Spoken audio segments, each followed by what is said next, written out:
Aquí estamos, efectivamente, con unos minutitos de espacio.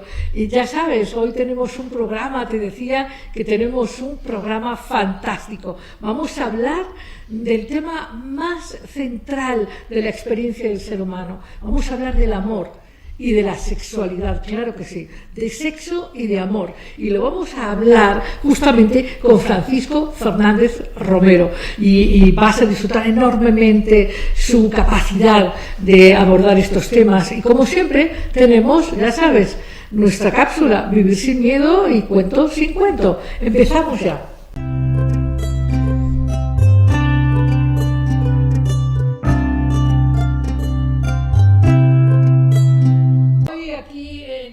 Vivir sin miedo, quiero hablarte de la fuerza del carácter. Claro que sí.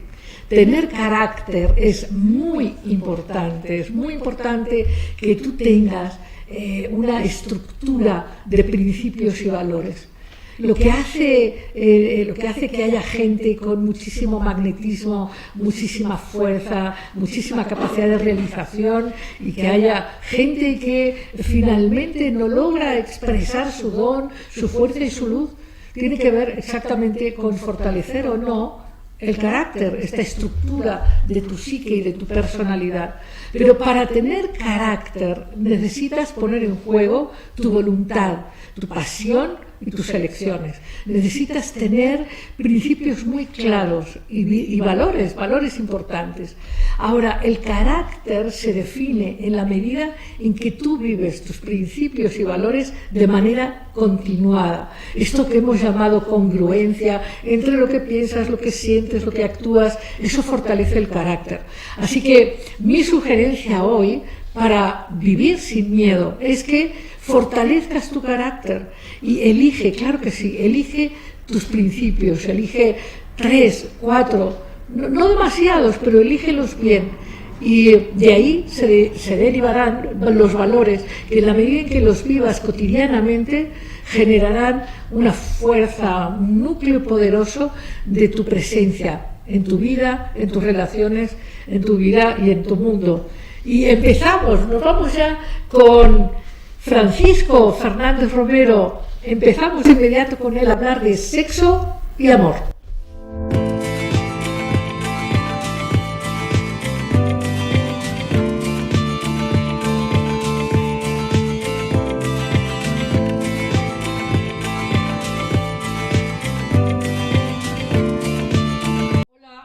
Ya sabes, hoy queremos tu colaboración para que nos ayudes a que esto se oiga muy bien.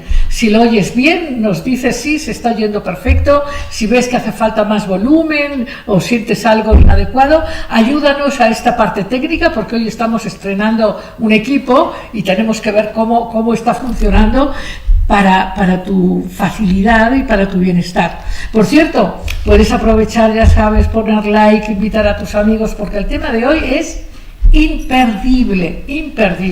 Y tenemos con nosotros a Francisco Fernández Romero, que bueno, ya ha escrito muchos libros, pero tienes que ayudarme a recordar los títulos.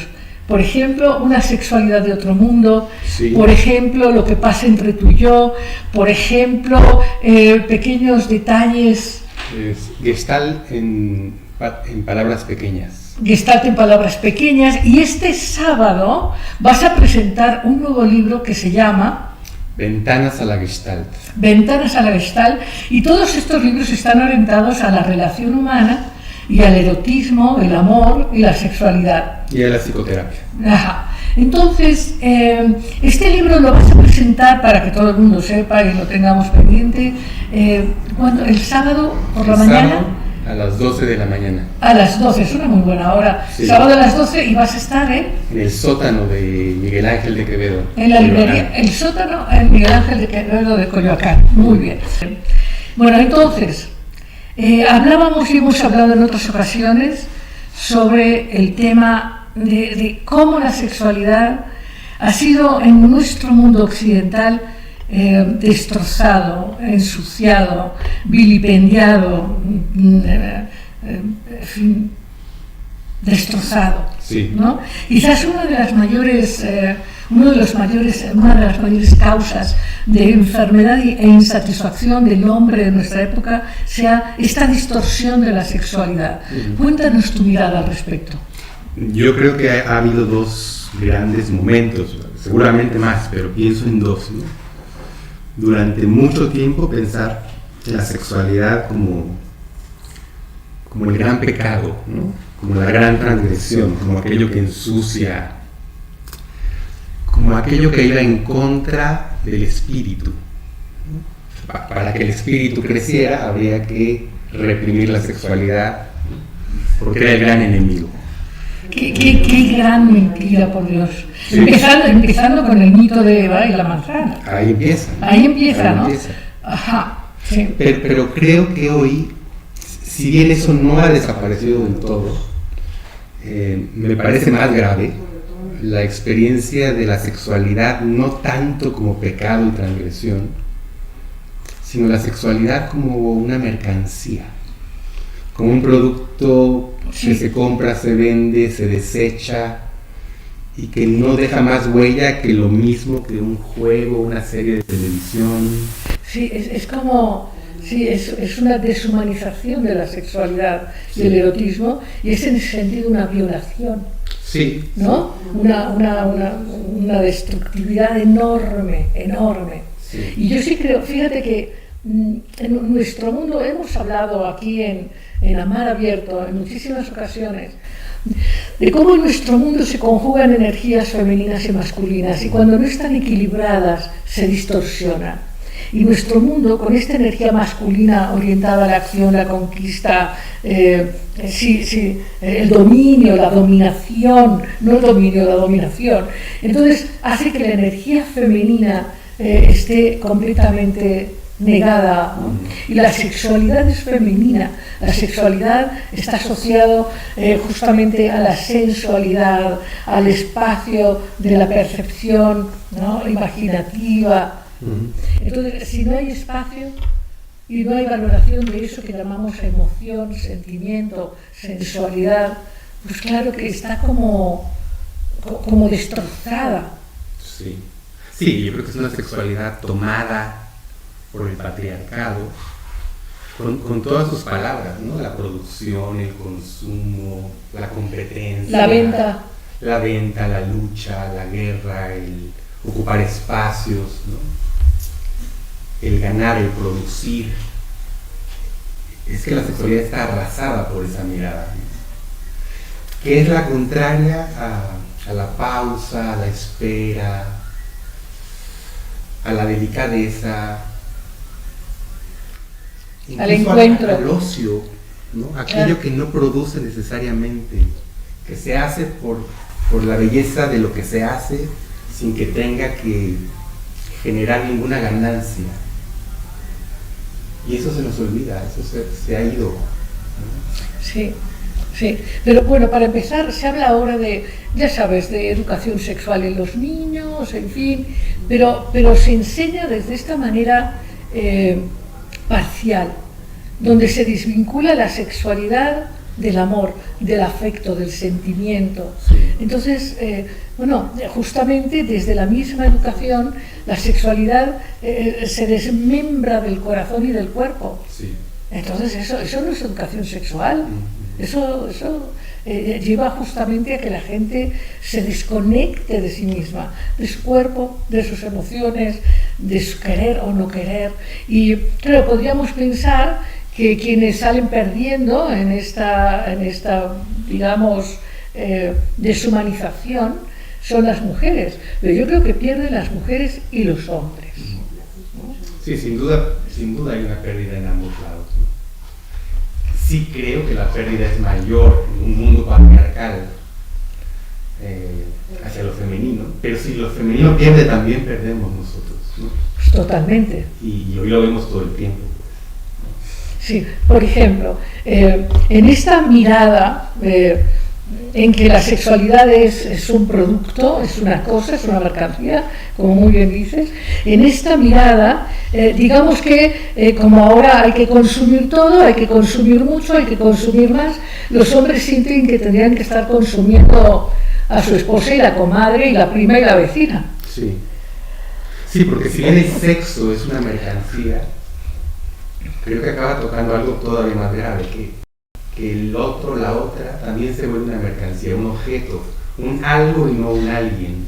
Y un algo se le puede acumular, se le puede comprar, se puede intercambiar y se puede después desechar, porque es algo, ¿no? Se ha jugado mucho en décadas pasadas con esto de jugar a que me acuesto contigo, pero pienso en tal actor o en tal actriz. ¿Cómo ves eso tú? Yo creo que la fantasía sexual siempre ha sido una parte, ¿no?, central de la sexualidad humana, ¿no? Y la fantasía es imparable, ¿no? Sí. Pero a mí me parece que eso, a mí me hace un poco de ruido en este sentido, te digo. Si la sexualidad es esta fuerza del eros que te lleva al encuentro con el otro y al disfrute del otro, intercambiar al otro en la mente ya no te permite estar con el otro. Sí, no el otro es usado, no hay una relación con el otro. Y yo creo que eso nos lleva a que tenemos pavor de la intimidad. sí, también es verdad que la intimidad tiene riesgo, ¿no? La verdadera intimidad tiene riesgo. A ver, ¿cuál es?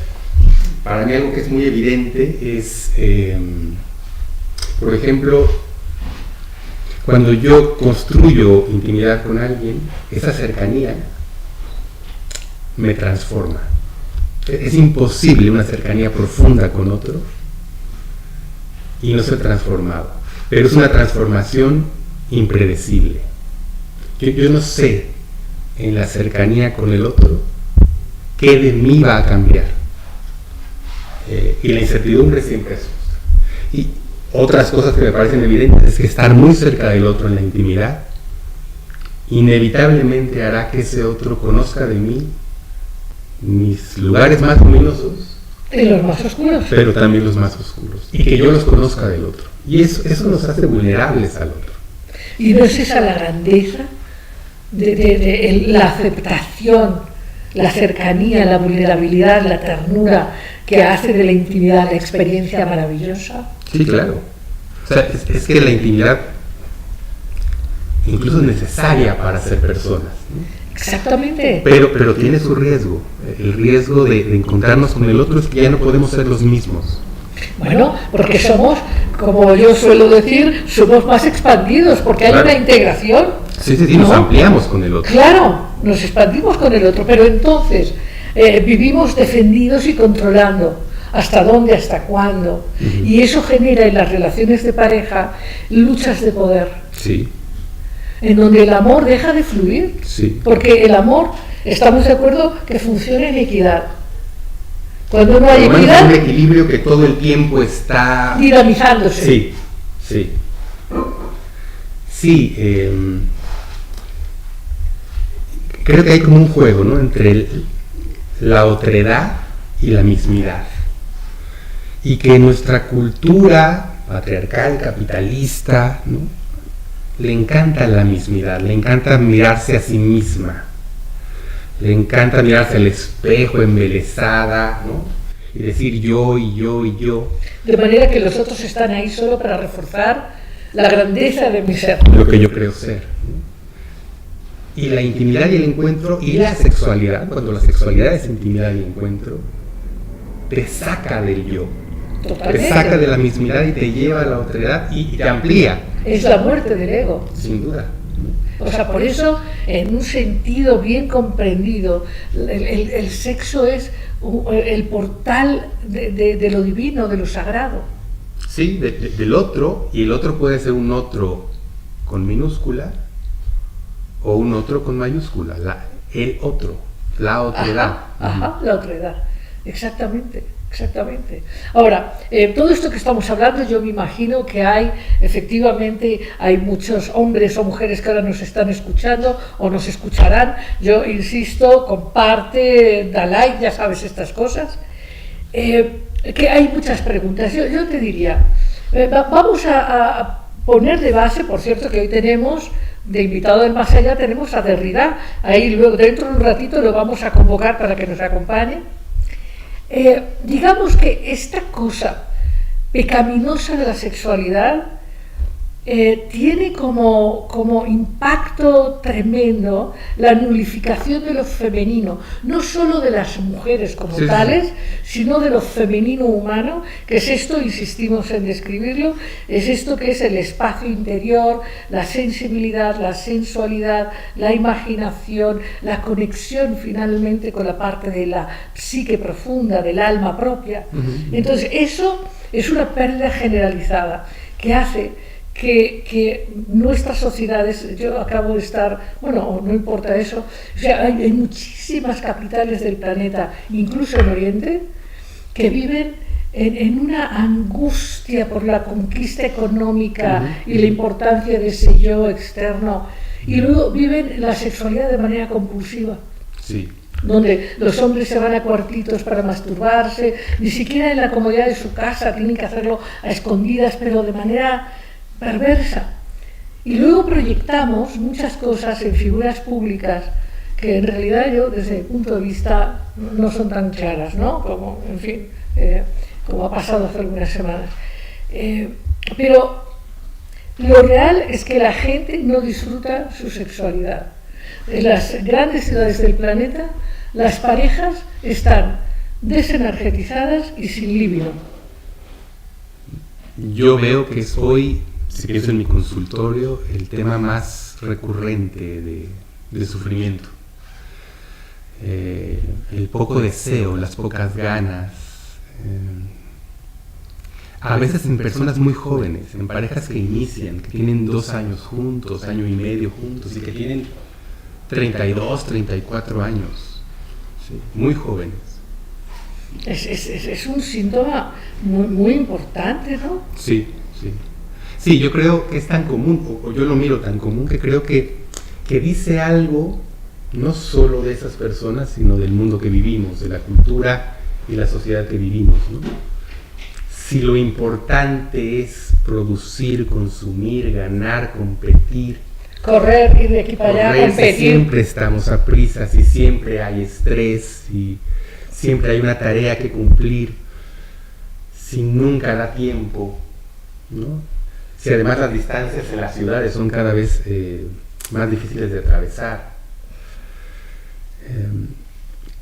Yo veo que estas personas llegan a casa, y a veces me incluyo a mí, llegamos a casa agotados de energía, vacíos de energía, ¿no? La cama se vuelve el espacio para apagar, olvidarte de todo y tratar de descansar, porque al día siguiente volverá a empezar esa carrera interminable, ¿no? ¿Qué espacio puede tener ahí Eros, ¿no? de tiempo, de pausa, de disfrute, de lentitud? De gozo. Si se ha quedado tan atrás, tan oculto entre lo en teoría importante, ¿no? Claro, porque toda la libido se va a demostrar que soy alguien, a conseguir la seguridad del futuro, porque no vivimos el presente, porque queremos la garantía de que algo malo no me vaya a suceder. O sea, hay una locura de inseguridad que permea la vida, y como yo coincido plenamente contigo, que esta cultura hay que ponerle un freno. Sí, sí. Y además creo que hacemos de nuestros espacios dicen de ese mundo, ¿no?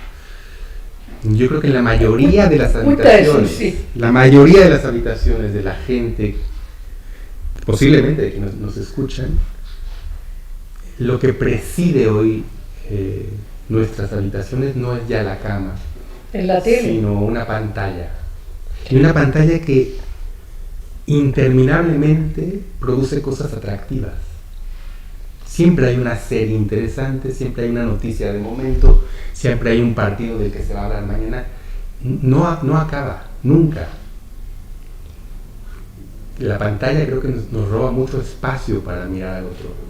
Totalmente. La pantalla de la tele y la pantalla del teléfono. Pero también la pantalla se vuelve una excusa. Sí. para evadir También. lo que no quiero decir. Por supuesto, por supuesto. Sí, sí, puede estar en los, ¿no? un distractor, pero también Un evasor. una forma de escapar. Una forma de escapar. Sí, sin duda. Un portal para... Sí, sí. ¿No? Pongamos el noticiario. Sí. ¿No? Sí, y después de oír de Ucrania, después de oír, ¿quién va a querer tener sexo? ¿No? Totalmente, ¿no? Entonces, el problema está planteado, es muy claro. Ahora, ¿cuál es? Yo comentaba que en países, sobre todo en Latinoamérica o Hispanoamérica, pero creo que también en muchos países de Asia, las mujeres todavía tienen o tenemos mucha culpa de nuestra sexualidad. Uh-huh. Imaginaba yo a muchas mujeres solas que ante la sugerencia de que tengan un autoerotismo, que conozcan bien su cuerpo, que se acaricien solas, que tengan su propio placer solas, pensarían que eso es, bueno, algo pecaminoso, terrible, indigno. Sí, a mí me cuesta la palabra culpa, ¿no? Porque pienso si esas mujeres conocen otra posibilidad, ¿no? O sea, si han sido educadas en esta idea del sexo como suciedad, el sexo como algo que rebaja. Con eso es cosa de los hombres, que hay que aguantarles. Sí, ¿no? Todavía hay este asunto, como si, fíjate tú qué interesante, como si la sexualidad fuera patrimonio además masculino. Sí. Como si la sexualidad fuera un producto al servicio del gozo del hombre. Sí, siendo que la sexualidad es completamente femenina. O sea, las cosas van cambiando, pero yo escuchaba algo que creo que es real, pero aterrador y que dice mucho de cómo vivimos. Que a las mujeres se les ha enseñado a preguntarse muy poco qué desean y a preguntarse mucho cómo convertirme en lo que él desee, cómo transformarme en el deseo de él, olvidando el propio deseo. Pero es algo que hemos aprendido desde siempre. Claro, y hablábamos en otros momentos, hablamos de cómo los hombres, por otro lado, piensan que tienen que querer siempre. Sí.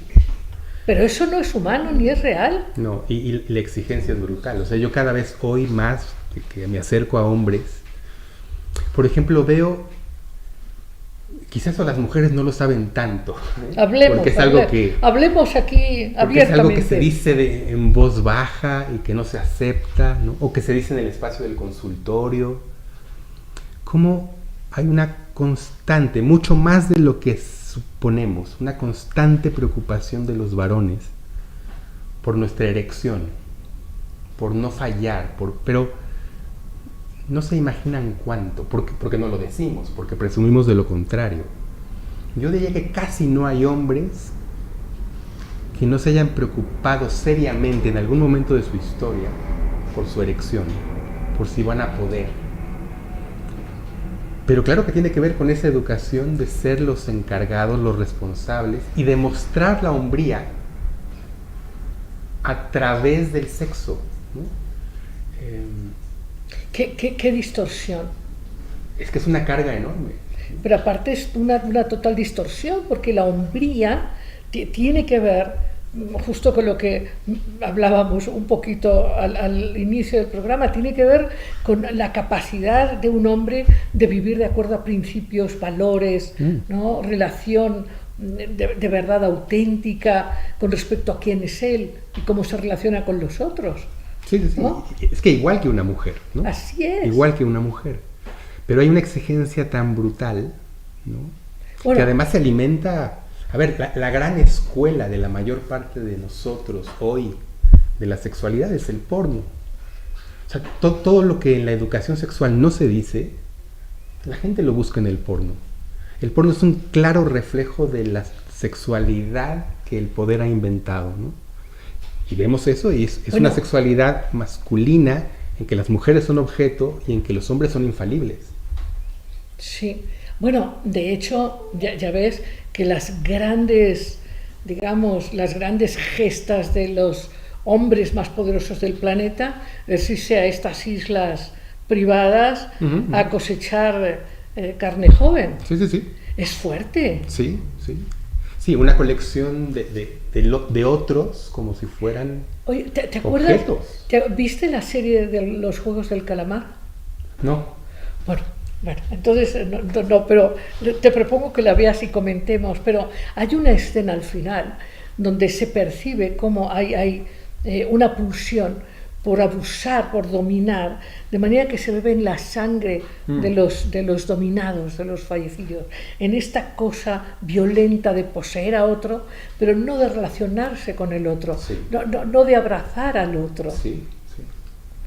Entonces, bueno, ahora, pues a eso hay que ponerle remedio.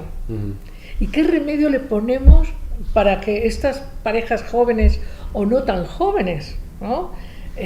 Yo veo que el nivel de exigencia acerca del estatus, tú dices, los hombres tienen un nivel de exigencia constante, porque parecería que siempre tienen que estar disponibles, Sí. ¿no? Como un globo que se infla constantemente, es que con la vecina, con la prima, con quien sea. Sí. Pero eso no es humano ni es real. No.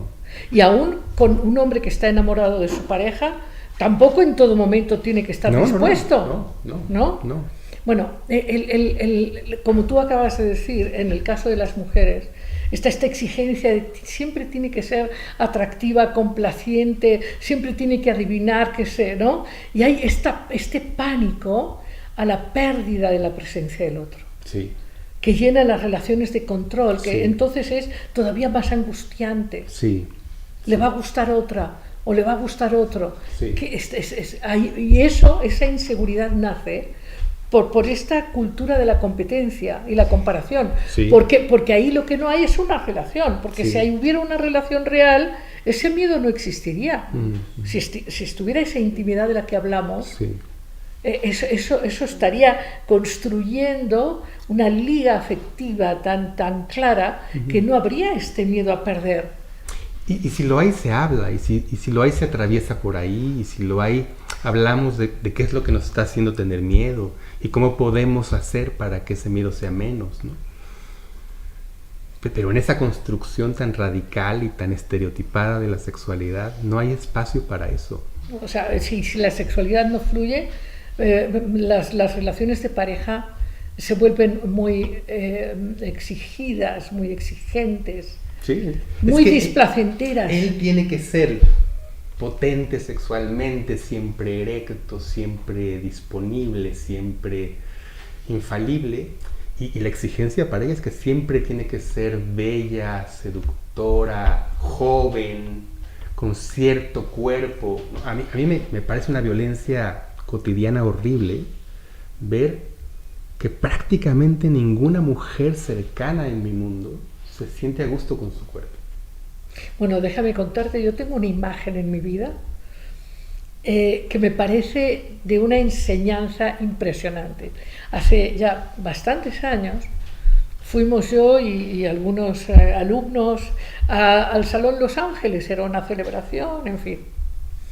Y en el Salón Los Ángeles había una mujer bajita, gordita, con michelines circulares, en fin.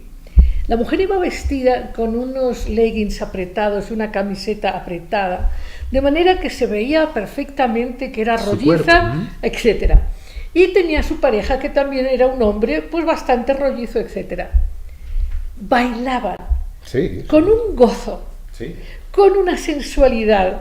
Él le levantaba la camiseta y le besaba el ombligo, y ella lo abrazaba, y era una cosa tan gozosa de esta relación erótica donde realmente no les importaba a nadie. Estaban ellos en un encuentro tan divertido, en donde ella en ningún momento parecía estar limitada por si tenía michelines, no michelines, y él tampoco. Era una foto tan bonita de lo que es la espontaneidad en el gozo y en la aceptación de lo humano. Sí, es que si tenemos que ser perfectos, ¿no? Infalibles. Además, ¿según quién? Para ir al sexo, pues rara vez podríamos, cuando creo que es lo contrario, que la experiencia sexual puede ser un lugar donde abrazamos lo que somos. Ajá. Nuestra fragilidad, nuestra edad, nuestras canas.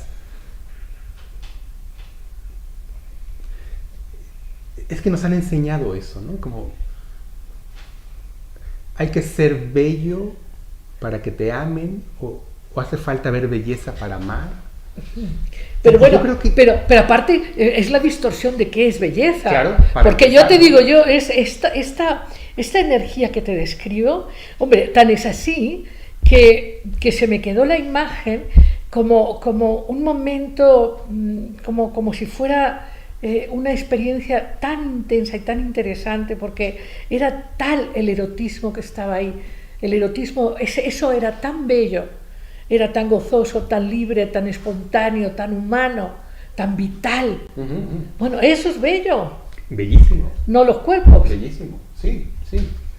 Porque el erotismo no está hecho de la percepción del alma, no está hecho de eso que no es tan material, que es más propio de la conciencia. Yo creo que claro, porque las cosas son bellas en la mirada. O sea, sí. Una flor se hace bella cuando la miras y la aprecias. Si sí. No, deja de estar ahí. Es que para mí eso es claro. Es decir, ¿es que amo algo porque es bello o es que... Es bello porque lo amo? Es bello porque lo amo, ¿no? Ajá. Y yo siento que pasa más lo segundo, aunque nos enseñan lo primero, ¿no? Que cuando amo algo, cuando me involucro con algo, de hecho cuando miro con atención algo, hay un autor que me gusta que dice eso: mirar con atención hace que veas que aquello que contemplas, dice él, es frágil, es cósmico, es decir, tiene un orden interior, ¿no? Y es misterioso. Así es. Si ves con atención lo que sea, una manzana, es el ser de lo esencial. Te darás cuenta que hay un misterio, que hay un orden sorprendente y que hay una fragilidad y una finitud. Y eso nos hace amar. No la perfección. Por eso, claro, por eso la intimidad se construye solo cuando hay aceptación de lo que es. Y cuando hay, desde esa aceptación, esta proximidad, esta cercanía y esta ternura, ¿no? Y esta vulnerabilidad y este ser honesto claramente, y eso produce relaciones importantes. La intimidad, como tú decías, ¿no? Es desafiante, sí, pero bueno, pues se trata de caminar hacia ahí, ¿no? Pero profundamente nutritiva. Así es amoroso y es lo que en el fondo el mundo, las personas, hombres y mujeres quieren. Por eso está la insatisfacción después de estar en esta relación y en la otra, porque creen que tiene que ver con cambiar. No, tiene que ver con atreverse a amar, para empezar a sí mismos, ¿no? Sí. Sí, asusta, ¿no? Muchos de mis pacientes creo que hablan de eso. Dicen, les pasa más a los varones que a las mujeres, aunque también lo oigo de mujeres. Como, quizá nunca antes había sido tan fácil para mí encontrar parejas sexuales casuales. Es más fácil que nunca. Pongo mi teléfono, tengo alguna aplicación y muy fácilmente tengo acceso a un encuentro sexual momentáneo. Y al mismo tiempo dicen, creo que nunca me había sido tan difícil construir una relación profunda con otro. Por lo mismo. Pero además, ¿cuál es la búsqueda, según tú, de esta cosificación y de esta frecuencia de, bueno, pues le entro con esta, con la otra o con el de más allá? ¿Para qué? O sea, porque esto no lleva a una experiencia orgiástica, esto lleva a eyaculaciones más o menos chiquititas, ¿no? Hablábamos de que la gente confunde eyaculación con orgasmo. O sea, y bueno, digamos, tener una ligera, digamos... Descarga no es tener un orgasmo que produce una verdadera relación. Sí. ¿No? Entonces, en esta frecuencia, en esta cosa, todos pierden. Creo que sí. O sea, creo que en el fondo hay un vacío. O sea, hay las ganas... Hay una ausencia de algo, que posiblemente es intimidad, posiblemente es encuentro, posiblemente es otra edad, ¿no? Una ausencia que me lleva a repetir sin darme cuenta que en lugar de que esos encuentros me llenen, amplían la ausencia. Totalmente. Pero se vuelve, creo que, un círculo. O sea, siento la ausencia y vuelvo, y creo que al tener eso casual, algo de la ausencia se llenará, y quizá en el fondo la ausencia se profundiza. Pero es que es el mismo juego al que nos enseñan. Es decir, si estamos tristes y nos sentimos solos, ¿qué hacer? Pues ve al centro comercial y cómprate algo. Vale, pero y entonces planteemos soluciones. Para empezar, vamos a invitar aquí a Derrida para que nos ayude a deconstruir nuestra mirada sobre estos temas, ¿no? Esta mirada cultural, consumista, patriarcal, de dominación y consumo, ¿no?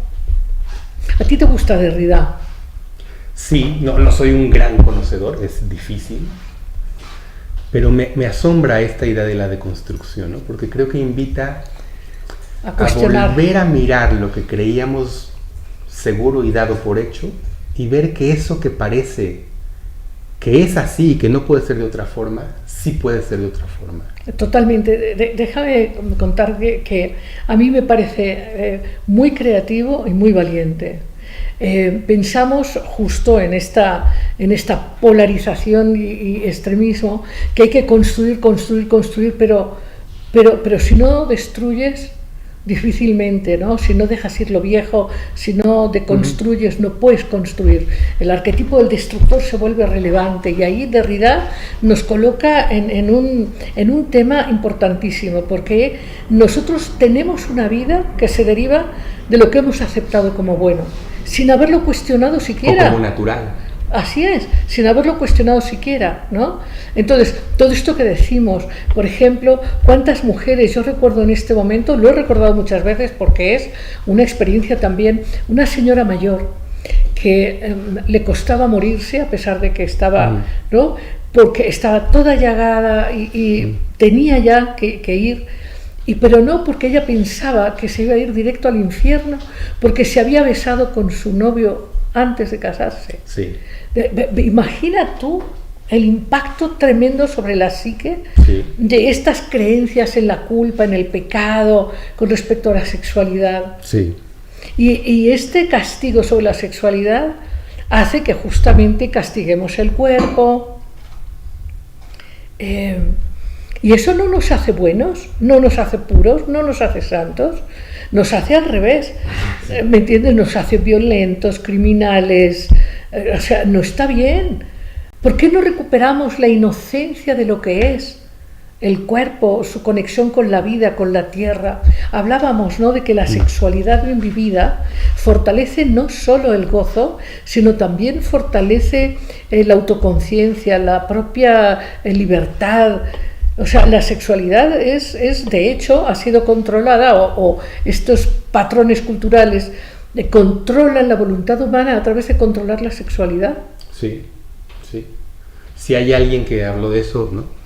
Aquí no será Derrida, sino Foucault, ¿no? También francés, pero claro, eso, ¿no? El control de la sexualidad a la larga genera el control de la persona, ¿no? No es casual que todos los espacios poderosos intenten controlar la sexualidad, porque es una fuerza creativa y es una fuerza que nos acerca al otro, que une lo separado. Sí, hablemos más de eso. Sí. Hablemos más de cómo en la sexualidad, claro, todos conocemos, bueno, la mayoría de la gente ya sabe que así como tenemos 7 órganos biológicos, el sistema digestivo y el circulatorio, en fin, y el sistema reproductor y el sistema nervioso, también tenemos centros vitales donde fluyen distintas frecuencias energéticas, ¿no?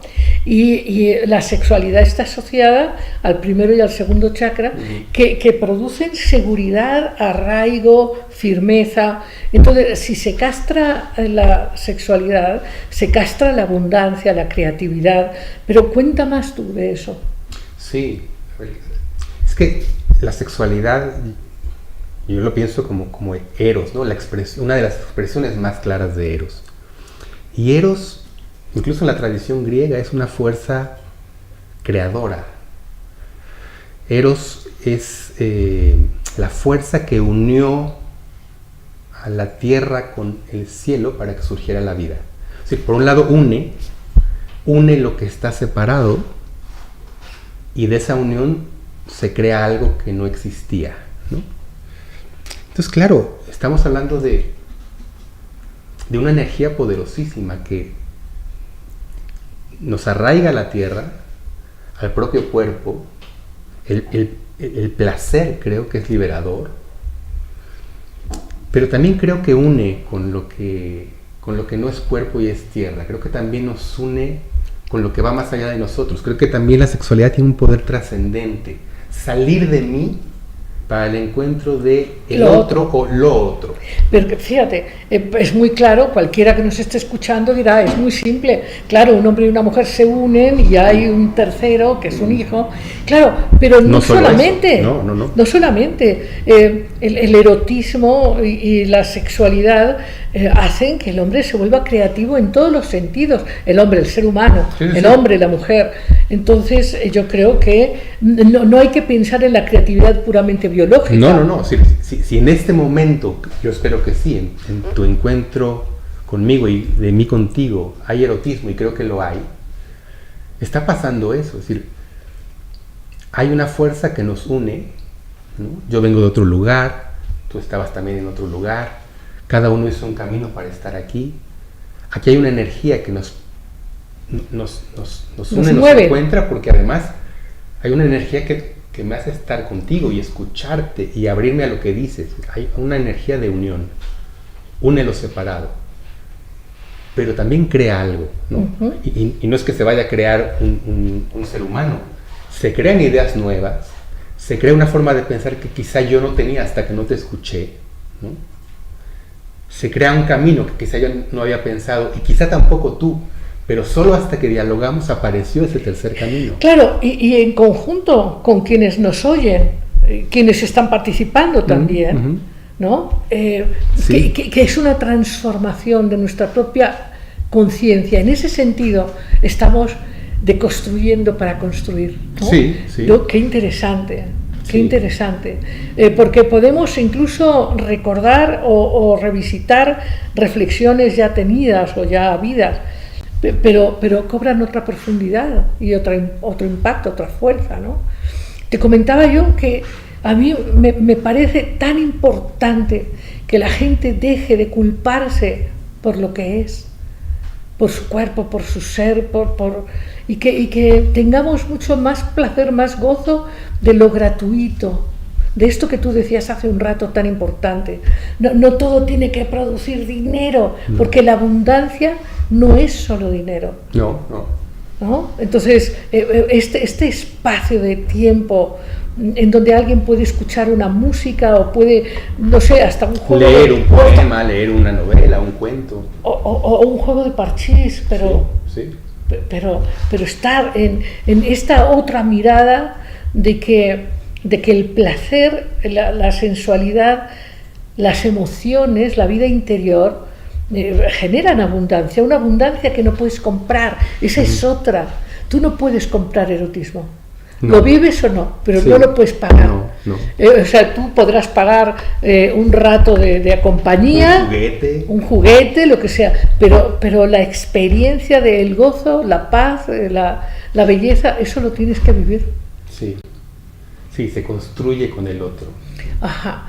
Entonces, no sé, me gustaría ofrecer a quienes nos están acompañando, ofrecer como estrategias. Vamos a pensar que algunos de los que ahora nos están acompañando o nos acompañarán en otro momento, dicen, pues es verdad, yo llego a mi casa y, o sea, pues no tengo energía ni ganas y además estoy realmente enojado o enojada con él o enojado con ella, realmente no quiero.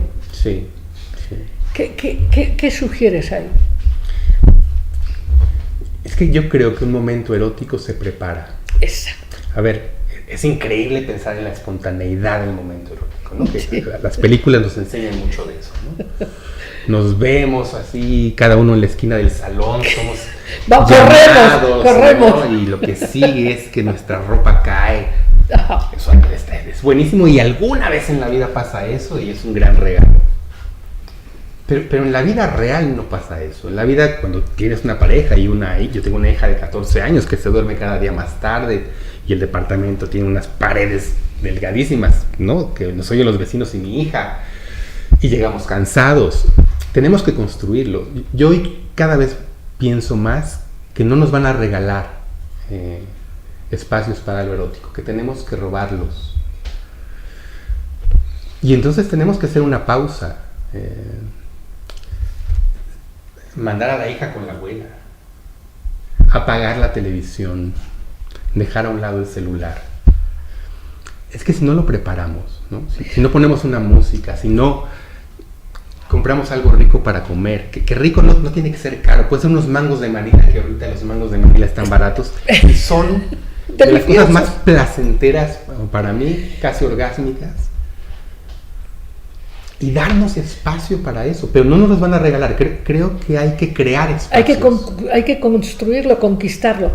Pero entonces, ¿y qué pasaría si ese espacio, porque claro, la gente dice, no, debe ser espontáneo, si hay que prepararlo, entonces ya que, no, es que hay que prepararlo. Es porque es lo femenino, entonces hay que preparar ese espacio, es como una cápsula, ¿no? De interiorización, de exploración, es como visitar un mundo alterno. De dejar el otro mundo afuera. Así es. Entonces, yo digo que hay que prepararlo. ¿Y qué pasa si también hay como una fecha destino donde hay ciertos mensajes o ciertas, ¿no? Sí. Bueno, ¿no? Ya vamos para allá, estamos llegando, ¿no? El deseo es curioso, pero se alimenta mucho del aún no. Exactamente. Del casi. Del de espera. Del a punto. Sí. Y eso es parte de crear el espacio. El espacio no solamente es un espacio físico, ¿no? Claro, es un espacio mental, es emocional. Prepararme, disponerme. Ahora, en ese sentido, ¿qué sería más útil? Que una pareja promedio tenga 3 relaciones así al mes, o que quieran tener 2 a la semana o 3, esas discusiones sobre... Claro. ¿Cuántas veces? Claro, ¿cuántas veces? Y es que él quiere 5 y yo no, sí. ¿No? Para empezar, ahí creo que está este tema de la comparación y la competencia. A mí algo que me parece muy curioso, cuando escucho a mis pacientes, amigos, al ser sexólogo la gente habla de sexo conmigo, claro, ¿no? Y cuenta lo que no siempre cuenta. Y yo tengo la sensación de que casi toda la gente, casi todas las parejas asumen que los demás tienen más sexo y mejor que ellos. Si supieran la verdad. Casi todas las parejas piensan lo mismo. O sea, los otros tienen más sexo y seguro mejor. Somos nosotros los que podemos poco, los que estamos cansados. No es verdad. No hay una cantidad, no tiene que... O sea, cada quien tendrá que elegir, pero yo apuesto mucho más a la calidad que a la cantidad. Yo también, un poco por lo que hablábamos, y bueno, la gente puede leer a Wilhelm Reich, por ejemplo, con la función del orgasmo, es decir, la gente que esté interesada, más vale una buena relación que deja satisfecha al alma, que se dinamiza, que se erotiza en sí misma y para la vida, que una cosa mecánica que finalmente no toca el núcleo del ser. Sí, que acaba siendo casi una obligación por cumplir, por llegar al récord, por parecerme a lo que creo que los demás hacen. Claro, ahora también habría que pensar cómo equilibramos los deseos de la vida. A lo mejor tener más vida íntima o sexual implica no cambiar de camioneta, trabajar 2 horas menos diario. O sea, implica construir la vida desde otro lugar, con otros principios y valores. Sí, a ver, entiendo que mucha gente eso le es difícil, ¿no? alguien empleado que trabaja lejísimos y viaja horas, no es fácil, ¿no? Bueno, es fácil. Pero ¿qué se puede rescatar? Exacto, ¿y qué se puede proponer? Porque a lo mejor esa persona que ni siquiera se ha puesto a pensar que tiene potencialidades de gozo, de placer, etcétera, y que ha estado muy metido mecánicamente en esta creencia de no hay opción, a lo mejor si se plantea, oye, no, yo quiero una vida más serena, más relajada, no quiero desplazarme 2 horas diarias o 3, no, quiero buscar un trabajo cerca de mi casa. Sí. Aunque a lo mejor no gane tanto. Sí. Me lo voy a ahorrar en transporte, en tiempo, en estrés. O sea, si hay una intención, las cosas pueden mejorar. Tengo esta convicción. Sí. Sí, a ver. Y en terapia eso se comprueba. Sí. La gente cuando tiene claridad de qué quiere vivir, el asunto es que estamos obsesionados en vivir lo que nos dicen que tenemos que vivir para ser. Sí.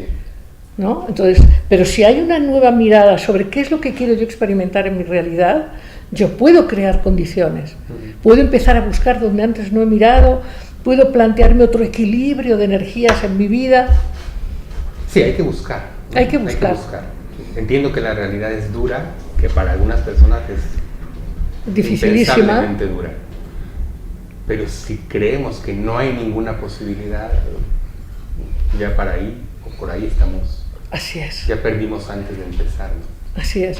Ahora, en cuanto a esta propuesta que lanzamos aquí, de, oigan, el cuerpo humano no tiene nada de malo, y hay, tan solo hay que ponerse a mirar las diferencias entre los cuerpos asiáticos, nórdicos, no hay uno mejor que otro, son diferentes. Sí. Y el cuerpo a través del cual sientes la vida es el tuyo. Por lo tanto, tienes que aceptarlo y estar en paz. Sí. Y enseñar a la gente a esto, porque sí. Ahora, como tú decías, hay gente jovencísima que ya está teniendo problemas con si están grandes o chicos o gordos o flacos. Es una locura absoluta. El nunca estar a gusto con el propio cuerpo, el que nunca sea suficiente. Porque la exigencia es brutal. Es brutal. Entonces hay que parar eso. Sí. Y eso supone un pensamiento crítico. Bueno, ¿por qué no? Bueno, te convoco a que hagamos otros programas para deconstruir la mirada sobre la sexualidad en la Secretaría de Educación, por ejemplo. Sí. Sí. Hagamos algo, porque incluso yo, ya sabes, soy una apasionada porque sobre todo las mujeres en México se liberen de este yugo de pensar que su cuerpo es simplemente patrimonio de otro. Sí, ¿no? Una propiedad del otro. Del otro. Que pasa de ser una propiedad del papá a ser una propiedad del esposo y luego una propiedad de los hijos. No, eso está tremendo, ¿no? Sí. ¿No es fuerte? No, es brutal. Es una cosa impresionantemente dolorosa. Es la construcción de un ser humano que está mucho así construido lo femenino desde el patriarcado. Lo femenino como siempre un personaje secundario. ¿Qué tanto funciona ir a terapia? Bueno, tú y yo sabemos que mucho, ¿no? Sí. Pero para confirmar, ¿no? a nuestros pacientes y amigos y a quienes nos están viendo. Yo creo que siempre sirve, porque es un espacio para, diría justo para detener un poco lo que pasa en el mundo y llevar la mirada a tu vida como rara vez tenemos tiempo, ¿no? Ahora, también creo que en estos temas también hará falta que los que hacemos terapia tengamos una mirada crítica respecto al género, porque también es verdad que la terapia puede ser un lugar donde repliquemos los mismos estereotipos y las mismas ideas de género. Esperemos que no. En lugar de criticarlas. Esperemos que no. Vale. Esperemos que estamos deconstruyendo las creencias y patrones que hacen que la gente sufra y se limite. Sí. ¿No? Ahora, yo diría, en mi experiencia de mi propia vida, yo creo que no hay nada que merezca más la pena que el autoconocimiento, la autoexploración y la exploración de lo que tú creas en tu realidad. A mí me parece eso fundamental. Sí, saberte dueño en gran parte de tu vida. Es verdad que no solamente, todos dependemos también de un entorno y de los otros y del mundo y de la tierra que pisamos. Ayer que, ¿no? tembló brevemente, te das cuenta que no todo depende de ti. Pero tu relación con todo eso sí depende de ti. Entonces, saberte dueño de cómo eliges. Bueno, y además te tengo... ¿Qué pasaría si todo eso externo, incluso la Tierra y sus temblores, fueran una expresión de lo propio inconsciente? Sí. Sería interesante explorar esto también. ¿Quién sabe? Sí. Ese ya es otro mundo complejísimo. Sí. Y bueno, es interesante. Como sea, nos quedamos con que claro que tenemos una gran oportunidad de liberarnos de culpas, dolores, limitaciones, opresiones, ¿no? O sea, cosas como, por ejemplo, mirarse al espejo de cuerpo entero sin problema, ¿no? ¿Cuántas mujeres? Porque tú dices, los hombres tienen este asunto de si la tengo más chiquita, más grande, más fuerte, más débil, más no sé qué. Pero yo te aseguraría que si hiciéramos una estadística, más del 70% de las mujeres no conocen sus órganos genitales. Sí, no se los han visto en un espejo, no los conocen, no sabrían. Y eso está mal. Y posiblemente si además se dieran tiempo de conocerlos, es posible que muchas de ellas los calificaran como algo desagradable, feo. También desde esa construcción, no como algo bello, sino como algo desagradable. No como el portal al misterio mismo de la creación. No. Sino como algo desagradable. Pero lo aprendimos otra vez. La cantidad de nombres que tiene la vulva, que son nombres que hacen referencia a cosas desagradables, lo aprendemos desde niños, ¿no? Claro, pero eso es para justificar el miedo a la entrega. Claro. O sea, sí. Por eso esos nombres despectivos, siempre, ¿no? Sí. Muy bien, qué bien. Felicidades, Francisco. Felicidades. Hacen falta hombres con exploraciones profundas acerca de los patrones y las ideas, ¿no? Y mujeres. Sí, señor, tienes razón, porque también hay mujeres que se lo han tomado tan en serio el adoctrinamiento. Sí. Muy bien, entonces quisiera, además de agradecerte tu presencia y la convocatoria que te hice hace un rato, tú vas a presentar este libro que se llama... El nombre completo es Ventanas a la Gestalt y tiene un subtítulo que es importante, que es Óptica, Estética, Ética y Erótica de la Terapia. Entonces, esto se va a presentar en la librería del Sótano. El Sótano de Miguel Ángel de Quevedo.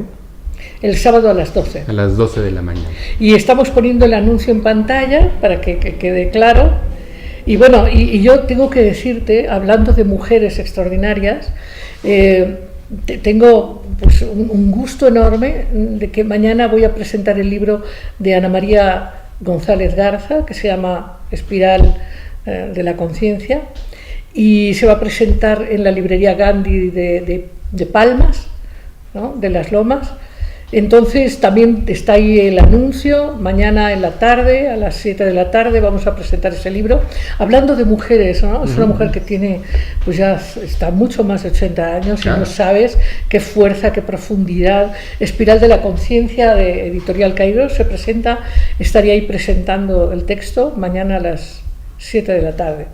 Entonces, bueno, pues aquí estamos, ¿no? Con esta gente maravillosa que nos acompaña en Mar Abierto cada jueves y que además nos ayudan a que se repliquen estos programas y que pongan like, ya sabes, y todas estas cosas, todo eso. Muchísimas felicidades por tu nuevo texto, por tu trabajo. Y pues gracias por tu presencia aquí hoy. Gracias por la invitación también y gracias a los que nos escuchan. Sí, muy bien. Nos vamos, amigos, ahora a Cuentos sin Cuento.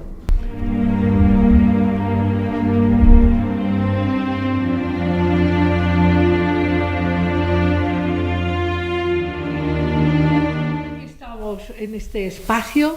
Este es un espacio precioso de los Cuentos sin Cuento. Habrás descubierto que estas historias le hablan directo a un aspecto de tu inteligencia no ordinaria y tocan tu corazón. Y estas son historias de tradiciones sagradas fantásticas. La de hoy es una historia que acontece en Turquía y habla de esta inteligencia, de esta tradición sufí. La historia cuenta que Y un día se llegó a un reino muy próspero, se llegaron 3 monjes que querían entablar discusiones filosóficas de altura. Y se fueron con el sultán y le dijeron: a ver, ¿quién hay aquí que verdaderamente sepa de verdad dialogar con profundidad y con sabiduría? Y entonces el sultán dijo: bueno, quizás aquí no estamos tan preparados, pero aquí hay pues un hombre muy sabio, hay un mulá muy sabio, entonces pues lo podemos convocar. Ah, muy bien, pues perfecto. Entonces se juntaron estos 3 buscadores del conocimiento, con este mulá, con este hombre de la tradición sufí, y el asunto era explorar qué tan sabio era el hombre. Y entonces el primero le pregunta: a ver, mulá, dime, ¿de qué distancia, dónde está el centro de la tierra? Y entonces el mulá dijo: la tierra está exactamente debajo de la pata trasera derecha de mi burro. ¿Cómo? ¿Cómo lo sabes? Ah, bueno, porque lo sé. Si dudas, mide y vas a ver. Tú mide y vas a ver que está exactamente debajo de la pata trasera derecha de mi burro. Muy bien, este hombre se queda un tanto derrotado y entra el segundo y le pregunta: oye, dime tú, ¿cuántas estrellas hay en el cielo? Y él le dice: las estrellas que hay en el cielo son exactamente el número de los pelos de mi burro. Anda, pero ¿cómo sabes eso? Bueno, si dudas, cuenta tú los pelos de mi burro o cuenta las estrellas. Bueno, otro que se queda derrotado. Y cuenta el tercero le pregunta, duda, ya no sabe qué preguntarle. A ver, dime, ¿cuántos pelos tengo en mi barba? Y el mulá le dice: exactamente los mismos pelos que tiene la cola de mi burro. ¿Pero cómo lo sabes? Ah, bueno, si quieres, empezamos a contar, empezamos a tirar los pelos de tu barba. Y colorín colorado, ándele, que cuando uno no quiere saber sino ganar, las preguntas resultan necias. Y colorín colorado, este es el cuento que te he contado. Y nos vemos el próximo jueves. Un grandísimo abrazo.